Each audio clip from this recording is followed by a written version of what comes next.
विश्वनाथ पाटेकर, जिन्हें उनके मंचीय नाम नाना पाटेकर से बेहतर जाना जाता है, 90 के दशक के दौरान सबसे लोकप्रिय एक्टर्स में से एक थे। एक्टर के पास उस युग के दौरान कई बेहतरीन फिल्में हैं। उनके रोल्स की तरह उनका निजी जीवन भी खूब चर्चे में रहा है। आज यानी 1 जनवरी को नाना पाटेकर अपना 73वां बर्थडे मना रहे हैं। इस मौके पर हम उनकी जिंदगी का एक चैप्टर खोल रहे हैं जो काफी संगीन है।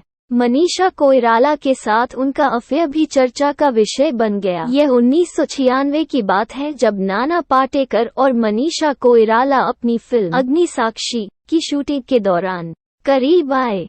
उस समय नेपाली सुंदरी एक्ट्रेस विवेक मुशरान के साथ रिश्ते से बाहर हो गई थी और वह नाना के करिश्मे का विरोध नहीं कर सकी। उनकी तरफ खींची चली आई। दोनों ने चुपके से डेट किया क्योंकि उन्होंने फिल्म की शूटिंग शुरू कर दी थी। अग्निसाक्षी की रिलीज के बाद नाना पाटेकर और मनीषा कोइराला ने एक बार फिर संजय लीला भंसाली की खामोशी में स्क्रीन शेयर किया, जो उसी साल रिलीज हुई थी। उनकी ऑफ स्क्रीन केमिस्ट्री की खबरें जंगल में आग की तरह फैलने लगीं। बॉलीवुड शादीज के अनुसार मनीषा के पड़ोसियों ने दावा किया कि नाना को भी कई बार सुबह सुबह घर से निकलते हुए देखा गया था, जिस पर नाना ने एक इंटरव्यू के दौरान कहा, वो अक्सर मेरी माँ और बेटे से मिलने आती थी। नाना और मनीषा दोनों गर्म मिजाज के लिए जाने जाते हैं और अक्सर कई मौकों पर लड़ते पाए जाते हैं। इस समय नाना भी अपनी पत्नी से अलग रह रहे थे, लेकिन वो मनीषा से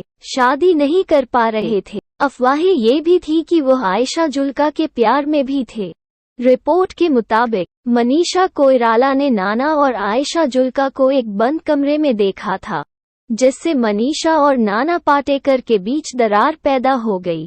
दिल से एक्ट्रेस ने आयशा के लिए कुछ कठोर शब्द भी कहे, लेकिन इसका नाना पर कोई असर नहीं पड़ा। इस घटना के बाद नाना पाटेकर ने कभी भी मनीषा के साथ अपने रिश्ते को सुधारने की कोशिश नहीं की और वो अपने जीवन में आगे बढ़ गईं। हालांकि बाद में फिल्मफेयर के साथ एक इंटरव्यू के दौरान नाना ने खुलासा किया कि वो मनीषा को कितना याद करते हैं। उन्होंने कहा, वो आसपास की सबसे संवेदनशील एक्ट्रेस हैं। वो कस्तूरी हिरन की तरह हैं। उन्हें अभी भी यह महसूस करने की जरूरत है कि उन्हें किसी के साथ तालमेल बिठाने की जरूरत नहीं है। उनके पास ये सब है और वो पर्याप्त से अधिक है।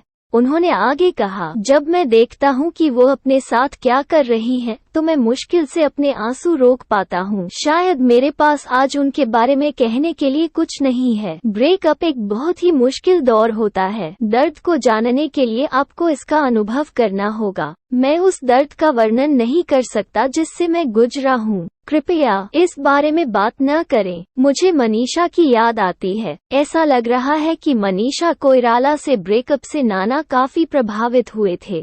वीडियो अच्छी लगे तो लाइक, शेयर, कमेंट करें और मेरे चैनल को सब्सक्राइब करें।